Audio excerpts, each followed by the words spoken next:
దీపారాధన ఎలా చేయాలి? 1. సమయం ఎంచుకోవడం.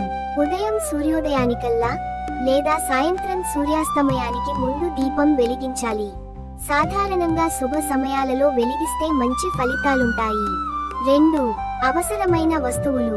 దీపం, వెలకట్టిన లేదా కంచు దీపం, నెయ్యి, నువ్వుల నూనె, వత్తి, అగ్గిపెట్టె, కొంచెం పసుపు, కుంకుమ, పుష్పాలు ఐచ్ఛికం.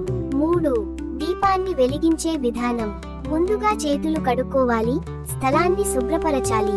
దీపంలో నెయ్యి లేదా నూనె పోయాలి. వత్తిని ఉంచాలి. ఉగాది, శ్రావణం, దీపావళి లాంటి పర్వదినాల్లో 2 వత్తులు ఉంచడం శుభం. దీపాన్ని దేవుని ముందు ఉంచి వత్తి వెలిగించాలి.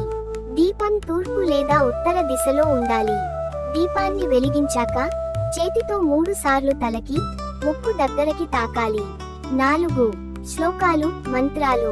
దీపారాధన సమయంలో ఈ శ్లోకాన్ని చెప్పవచ్చు. గ్రేటర్ దేన్, శుభం కరోతి కళ్యాణం, ఆరోగ్యం ధనసంపదాం, శత్రుబుద్ధి వినాశాయ దీప జ్యోతి నమోస్తుతే, లేకపోతే దీపం జ్యోతి పరబ్రహ్మ వంటి మంత్రాలు చెప్పొచ్చు. Dash dash dash. ఇలా రోజు దీపం వెలిగిస్తే ఇంట్లో శాంతి, ఆరోగ్యం, ఐశ్వర్యం వృద్ధి చెందుతా. ఈ ఇన్ఫర్మేషన్ మీకు నచ్చితే ప్లీజ్ లైక్ చేసి సబ్స్క్రైబ్ చేసుకోండి ఫ్రెండ్స్. మీకు ఎలాంటి డౌట్స్ ఉన్నాయో కామెంట్ చేస్తే నెక్స్ట్ వీడియోలో క్లారిఫై చేస్తాను.